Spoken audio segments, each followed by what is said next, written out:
জানেনও না, শুধু কি জানেন, জুলাই যোদ্ধা তথাকথিত জুলাই যোদ্ধা তাহারিমা 50 কোটি টাকা চাঁদাবাজি দেয়, গ্রেফতার, যৌথ বাহিনী হাতে গ্রেফতার। বাকি তিনজনের নাম কেন আসলো না বলেন? বাকি তিনজন কি খায় নাই? বাকি তিনজনকে তো আমি 10 কোটি টাকা করে দিচ্ছি, 10 কোটি 40 কোটি আর 10 কোটি দিচ্ছি না ঈদরে। টমাটাইজ মানে পুরো পাগল বানাই ফেলছিল ওইখানে, ঠিক আছে। এমনিতে আমার ফ্যামিলির সাথে একদিন কথা বলতে পারছিলাম ফোনে, তো ওই দিন 7 দিন পর পর কথা বলা হয়তো। তো আমি তখন আম্মুকে বলছি, মা যে তুমি সব বাদ, তুমি আমার ভাইদের কাছে যাও। কোন ভাইদের কাছে? নাহিদ ভাই, যারা আমার সহযোদ্ধা। আজকে যদি আমি প্রশ্ন করি, ভাই আপনি যে রূপায়ণ টাওয়ারে এত বড় মানে এত বড় বড় গাড়ি করে ঘুরেন, রূপায়ণ টাওয়ারে আপনি ওখানে আসেন, আপনার কাছে প্রশ্ন, আপনি কি আমার সহযোদ্ধা ছিলেন না? ওনা আমাকে কি বলে জানেন? আমি যখন প্রশ্ন করছি, ভাই আপনারা এই প্রশ্ন শুনছেন কিনা জানি না, যে আপনারা যখন আসছেনই প্রথম দিনই আসতেন, আপনারা আমাকে আধমরা করে বের করলেন কেন? তাহলে মরা লাস্টটাই বের করতেন। ওরা কি বলে, আমরা খবর পাই নাই।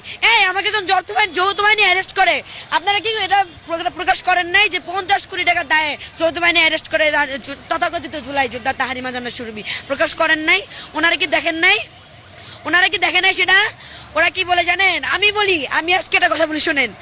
গাজীপুরের আহ্বায়ক অপু ভাই, বিশেষ করে বলতেছি, বশির আলম অপু ভাইয়া, আপনি যদি নিউজটা দেখেন তাহলে বলবেন আপনার কাছে আমার মা প্রথম দিন ছুটে গেছিল যে বাবা আমার মেয়ে এরকম এরকম চাঁদাবাজির দায়।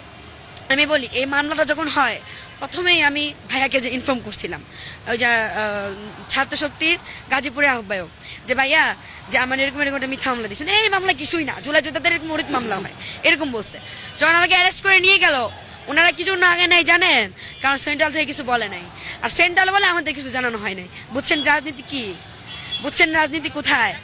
মানে এই নাহিদ ইসলাম শুধুমাত্র ফুটেজ খাওয়ার জন্য গেছে। তার নাহিদ ইসলাম তো ফুটেজ খাওয়ার জন্য গেছে, যে রাত 12টায় জেল থেকে বের হওয়ার সাথে সাথে রাত 12টায় দেখা করতে গেল কি বলে এনসিপির আহ্বায়ক নাহিদ ইসলাম কি করছে? আমাকে 10 কোটি টাকা দিছে না, আমাকে হচ্ছে কি বলে কেমন আছো জিজ্ঞেস করে চলে আসছে। কিন্তু পুরো বাংলাদেশের মানুষ কি মনে করতেছে, আল্লাহ ছেলেটা না কতই ভালো, ছেলেটা তো 1 মাস জিজ্ঞেস করে বললো না তোমার কি না মামলাটা কি হইলো, বাহিনী উপদেষ্টা কল দিয়ে বললো না যে মামলাটা কেন শেষ করেন না। আজকে 1.5 মাস মামলা, আমি কোথায় যাই নাই, SP office, additional SP, DIG, additional DIG, কয়জন এই মামলার আসামি? আপনারা জানেন কি? একজন না, আপনারা জানেন 3 জন, এই মামলার আসামি 4 জন।